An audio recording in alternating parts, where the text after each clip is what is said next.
Hi, Mayor Robert Schaefer here. Due to the coronavirus, the City of Summersville is happy to bring interviews of candidates for our upcoming election. A couple important things to note.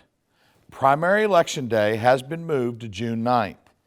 Our County Clerk, Bobby Painter, along with your Secretary of State, Mac Warner, both highly encourage all voters to vote absentee this year. To facilitate your doing so, every voter will be mailed a postcard, which is your absentee ballot application. Simply fill the card out, return it to the courthouse, and you will be mailed your ballot. In the event you decide not to vote absentee, at a later date, voting dates and times will be announced. All precincts will be open on Election Day. A special thanks to Jason Eads for organizing this opportunity on behalf of the City of Summersville. Thank you to Marianne Taylor for doing the interviews, and Barney Benito, our videographer and manager of Summersville TV station. On behalf of the city, I encourage all to continue to adhere to the guidelines that have been issued and ordered by our Governor, Jim Justice. With the stay-at-home order still in effect, I encourage and remind you to wash your hands regularly, 20 seconds at a time. Cover your mouth and nose when coughing or sneezing. Avoid close contact with anyone. 6 feet is the acceptable distance for social distancing. Don't touch your eyes, nose, or your mouth. All involved in our interview process have been screened, as well as following all other guidelines. Thank you for joining us today. These are difficult and unusual times in our country and the world around us. With the COVID-19 pandemic, we are navigating in uncharted waters. As citizens of this great nation, we must stick together and follow the necessary precautions to overcome this disease. We are grateful to all of our healthcare providers, our first responders, and all those providing essential services. And to the leaders of our country and state government, thank you for your guidance and updates as we fight this war against the coronavirus. As West Virginians prepare to vote on June the 9th, we will not have the pleasure of a visit from a candidate or an invitation to a Meet the Candidate night. We must find different ways to meet the candidates, to understand their platforms, and to gather the information needed to exercise our right to vote. To help the citizens of Nicholas County meet the candidates without gathering, the City of Summersville and SCTV invite all of you to sit in your living rooms and watch and listen to a conversation with a candidate. I'm Marianne Taylor, Executive Director of the Summersville Arena and Conference Center, and it is my pleasure to participate in the interview process of these candidates. Candidates were sent an invitation to participate in conversation with a candidate. If they chose to participate, an interview was scheduled, and they also completed a wellness screening in accordance to the precautionary criteria for COVID-19. These interviews are being filmed over a 3-day period.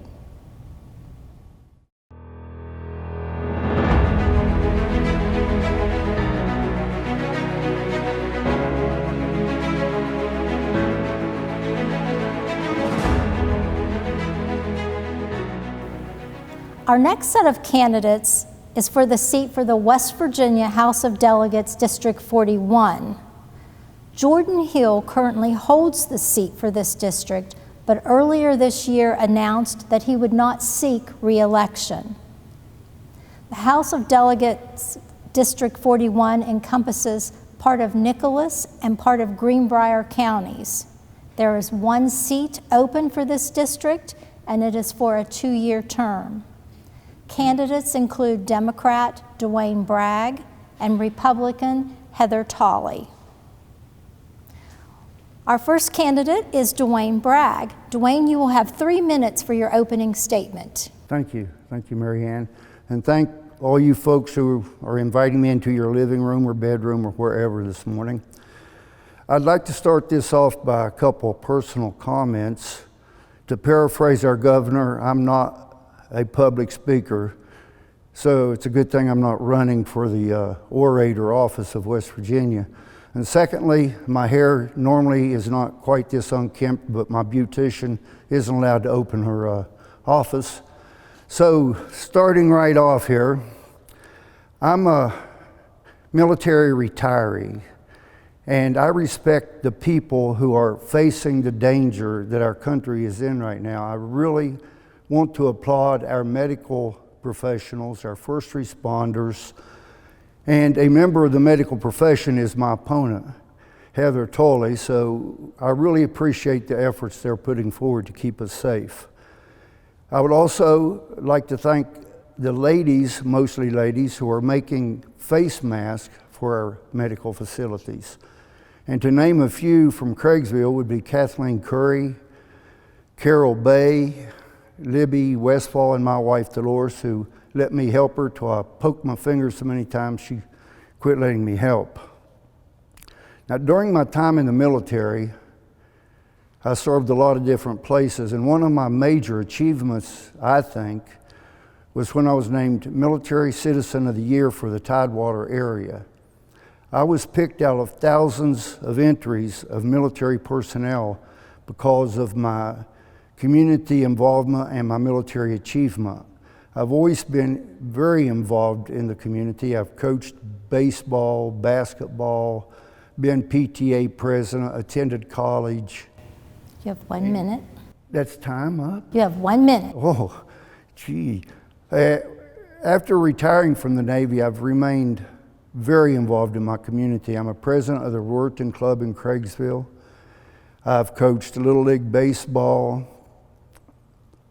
and I give to groups of charities. And something I'm very proud of, and I was talking to a friend about this the other day, when Richwood flooded, I remembered a buddy of mine that I played football with in high school, played football at Glenville with Rick Tricka, who is an assistant coach, or was an assistant coach, to Jimbo Fisher. I called my buddy when I found out that the football team in Richwood had lost most of their equipment. I explained the problem and asked him to call Rick. He called Rick. Rick talked to Jimbo. Jimbo called Nick Saban, and they got together and donated a bunch of stuff for our schools here in Nicholas County and Clay County. That's something I'm very proud of. Time. So we're ready to move on into our set of questions. The very first question I have for you, Mr. Bragg, is why do you want this job and what qualifications do you bring to this position? I want the job because I love my state. I've always planned, when I was serving in the military, to move back here because I wanted my boys in the smaller schools. I have family here, and I just love everything about it. I can get away from people, I can hike, I can hunt, I can fish. And I have a lot to contribute because of my experience of being in the military, working with large groups of people, supervising large groups of people. And I'm not very easily intimidated by somebody who thinks that they're very important, we'll say. And I don't know, I've held a lot of jobs, I've had a lot of positions, and I think that I'm uniquely qualified to represent our area in Charleston. What was the second part of that question? That was the question. What was the question? The next question is, if elected, what are your 3 biggest priorities for next year? Number one, and this may be like Don Quixote tilting at windmills, I would like to meet a group of people who think like I do along nonpartisan lines. I would, if you can see this list right here, I looked this up. This is where West Virginia ranks in all these categories, which is ridiculous.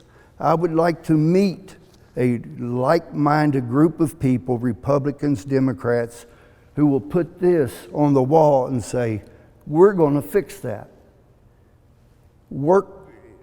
For some reason, they were not being represented correctly, because we should never be this far down in every category except drug abuse, which we're number 5.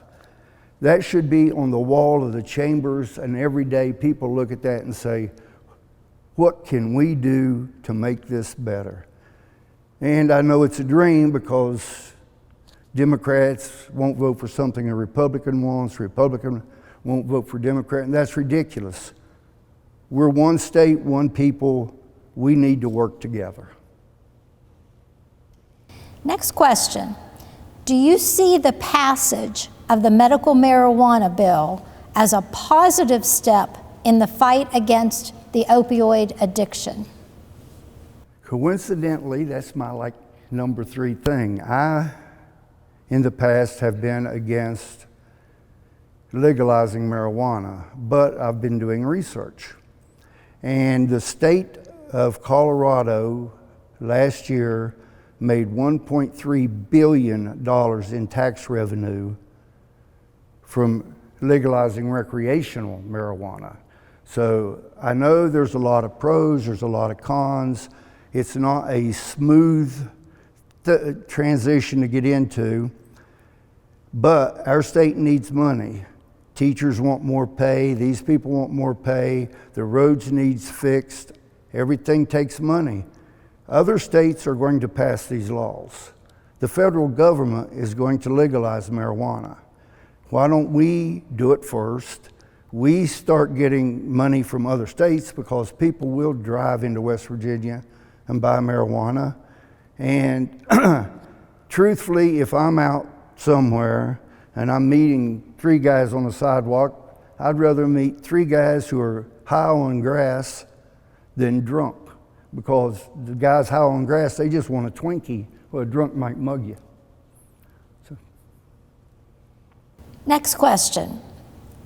What would you like to see the state government do to help the citizens of West Virginia recover once the restrictions are lifted from the coronavirus? Well, excuse me. Once the restrictions are lifted, I'm still going to be very careful, and I think everybody else should be also. I think the state needs to slowly open up businesses while reminding people to be careful, to still remain distant from other people, which is hard to do. I don't really think we'll need much of a financial stimulus from the state. Maybe some tax relief, maybe a little bit freer with the grants if they have the money, if we have the money. There really isn't a whole lot that I think the state can do to help other than education. And we need to be continually educated on the dangers of this virus. Next question. What policy changes or investments are necessary to encourage broader employment within West Virginia, particularly in Nicholas County? Well, we need more industry. And if you will look at this, you can see why industry isn't moving. One of the reasons industry isn't moving into West Virginia, why would you want to start a company where we have these statistics? So we have to work on this. And I know I'm going to get off of the subject here a little bit, but maybe you're going to bring up drug abuse, but we really have to lower our numbers of drug abuse. No company wants to open up where it's very difficult to hire people who can pass a drug test. So education, education. That's the big thing, getting people involved. We have a couple more minutes, so I'm going to circle back to the question I asked before about the passage of the medical marijuana bill. And you talked a little bit then about recreational marijuana. So the question to you is, the passage of the medical marijuana bill, do you think it's a positive step to fight against opioid addiction? That actually depends on which study you read. A lot of people believe that marijuana is a gateway drug which leads to more drug abuse. Most studies say it doesn't. Now, to answer your question, I'm all for medical marijuana. I'm 69 years old, I play basketball and tennis, and I hurt a lot. And I'm told that marijuana can relieve arthritis pain. And if that's true, and the VA hospital would prescribe it, I'd be right there first in line. But there's a lot of obstacles you have to overcome with introducing marijuana. And I think it can be done by working with other states who've done it successfully. I hope I answered your question. And that ends all of the questions that we have, which were pretty much right on time. So we're going to give you the last 3 minutes here for your closing statement. Being a person who hates to talk in front of people or cameras, I'm not going to use 3 minutes. If I get elected, I will promise the people in this county, this state, whatever, that I will do the best job I can. I won't make everybody happy. I've coached too many ball teams and worked on too many committees to think you can make everybody happy. But I will promise to do the best job I can. I refuse to stand in front of or sit in front of anybody and promise I'm going to do this, I'm going to do that. You can't promise that, because when you fail, then there's people like me making fun of you for lying to them. So I appreciate all your time. I don't really have much else to say, except that I will, if elected, try not to bring up meaningless bills in front of the legislators just so my name will be in the newspaper, which I think is a waste of time and money for us. Thank you very much, and thank you. Well, thank you, Mr. Bragg. We appreciate you being here with us today. And again, this is Dwayne Bragg, and he is running for the seat which is open for West Virginia House of Delegates, District 41. So thank you again, and best of luck with the campaign. Thank you. Our next candidate for West Virginia House of Delegate, District 41, is Republican Heather Tolley. So thank you for being with us today, Heather. Thank you for having me. I appreciate it. My name is Heather Tolley. I am a resident of Nicholas County, more specifically Summersville, West Virginia. I have been a resident of Nicholas County for approximately 10 years. When I first came to the county, I fell in love with two things here. The first being my husband, and the second, the wonderful people that reside within my community. My husband has actually 2 grown children, and we are Nana and Papa to 5 beautiful grandchildren that keep us very busy. I have been a registered nurse in the state of West Virginia for approximately 18 years. I have a Bachelor's of Science in Nursing from the University of Charleston and a Master's of Science in Nursing from West Virginia University. The bulk of my nursing career was spent at the bedside in the intensive care unit of a large academic medical center, and I am actually a nurse practitioner now. I am a member of the American Nurses Association, West Virginia Nurses Association, and the American Association of Critical Care Nurses. I am a member of the WVN PAC Board of Trustees, and I also serve on the Nicholas County Republican Executive Committee, as well as I am a founding member of a local political action committee that is dedicated to education. I had the honor of being named 40 Under 40 Nurse Leader several years ago, and actually this year I was named WVN PAC Politically Active Nurse of the Year. Congratulations. Thank you. Okay, well, great. Thank you so much for that. And we will begin our question and answer session. Your first question is, why do you want this job and what qualifications do you bring to this position? I want this job because I am very committed to my community, and I have an interest in politics anyway, but I am very committed to Nicholas County, and as well as the small sliver of Greenbrier County that the 41st District represents. I think that I can represent our community very well. I think I am well attuned to the needs and things that need to happen here to make our community progress, or our county progress. And I bring to the table, as a nurse, you learn a lot of different skills. One of them is being able to work with a variety of different individuals and being able to separate the issue from the personality type, and I think that's critical for politics. Nurses actually are, in the Gallup poll 2019, they were the most trusted profession 20 years running. We rated higher than clergy, higher than physicians, higher than teachers. And so the public trusts nurses, and I think that our community trusts our nurses, and I think that I do have the skills to represent us well. Well, thank you. Your next question. If elected, what are your 3 biggest priorities for next year? I think these two go hand in hand. I think infrastructure and the economy. I think we do need to develop the infrastructure as far as broadband internet, transportation to help our state, not only our community grow, but our state grow as well. You can see it now with during the pandemic with the disparities in the education delivery modes. You know, the Eastern Panhandle can deliver a lot of things, electronically. Our children do not have, a lot of them do not have access to internet. So I think that would be something that we could correct. I think we could also look for infrastructure in manufacturing. Being able to produce things. I think we see a shortage of medical supplies that we probably need. Can we fill a niche market here in West Virginia? Because we have very good, one of the most wonderful things about West Virginia and Nicholas County as well are the people that live in the county and the state. They are hard workers, and if we could bring jobs and bring some hope and actually retain some of our talent within the borders, I think that would be ideal. The second thing is healthcare, and by that it is a broad, sweeping phrase, but more specifically looking at the pandemic now, I think we also see the need for some disaster preparation.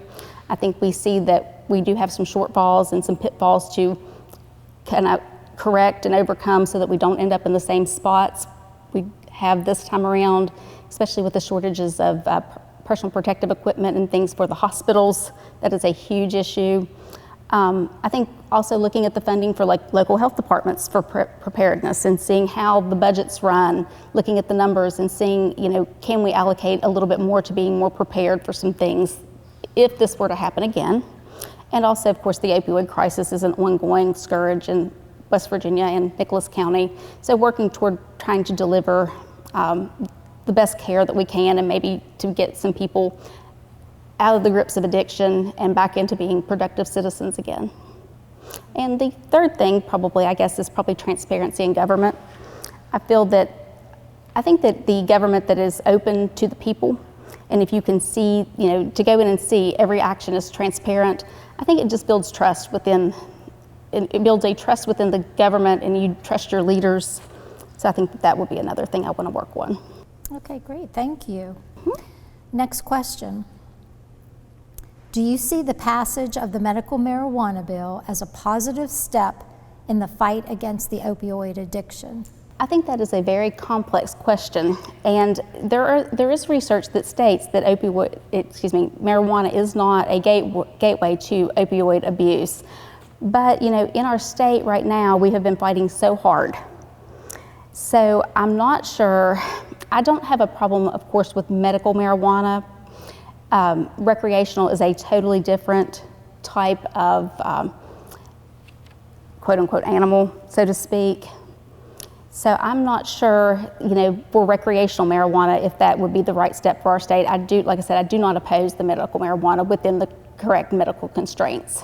Okay, and you've sort of already answered my next question, which was, do you support the legalization of recreational marijuana, and why or why not? So I think you said you really don't support it, but I don't think at this time. I think that when you look at a lot of the statistics, and you can look at Colorado, and they say certain things, like certain types of crime hasn't increased, but then you start to look at other statistics like the emergency room visits and things. I have some concerns about that. Okay, thank you. Next question.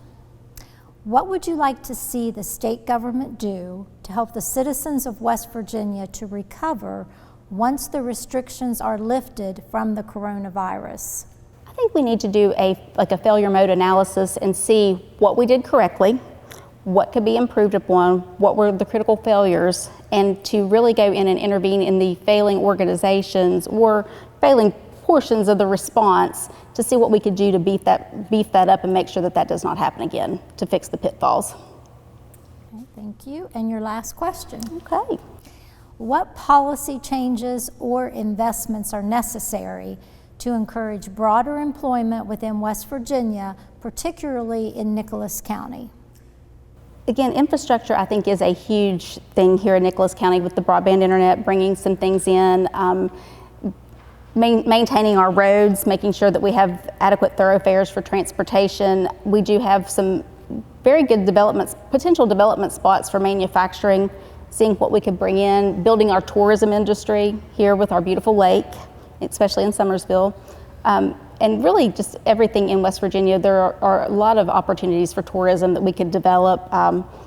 ATV trails, certain things like that they've done in the southern part of the state that has been successful, because there's no place any more beautiful than Nicholas and Greenbrier County. Okay, thank you so much. And Thank that you. will conclude our question and answer session. And you now have 3 minutes for your closing statement. Okay. Thank you very much for having me. My name is Heather Tully. I'm running for West Virginia House of Delegates in the 41st District. I am a registered nurse. I am a committed Nicholas Countian, and I will represent you well. Thank you very much. West Virginia House of Delegate, District 41 candidate, Republican Heather Tully. Thank you again, Heather, for joining us, and best of luck with your campaign. Thank you, Marianne. Have a great day. Thank you to the City of Summersville and SCTV for hosting Conversation with a Candidate, which hopefully has helped you to meet the candidates, understand their platforms, and gather the information that you need to exercise your right to vote. Some important dates for you to remember. April 24th, county clerks begin mailing absentee ballots to voters who have submitted absentee applications to county clerks. May 19th, voter registration deadline. May 27th through June 6th, early voting in person. June the 3rd, deadline to submit absentee by mail applications. These must be received by the county clerk on this date. June 8th, deadline to hand deliver absentee ballots to the county clerk's office. June the 9th, deadline to mail the absentee ballot to the county clerk. It must be postmarked by June the 9th. And June 9th, primary election day. In-person voting locations may differ from regular polling locations due to the COVID-19 pandemic. So please watch the local newspapers, TV, and social media for locations, or contact the county clerk's office. I encourage each of you to exercise your right to vote, either by delivering your absentee ballot to the county clerk's office by June the 8th, postmarking your absentee ballot to the county clerk's office by June 9th, voting in person during the early voting period of May 27th through June 6th, or vote in person at the polling locations on June 9th. Stay safe, and thank you for tuning into Conversation with a Candidate.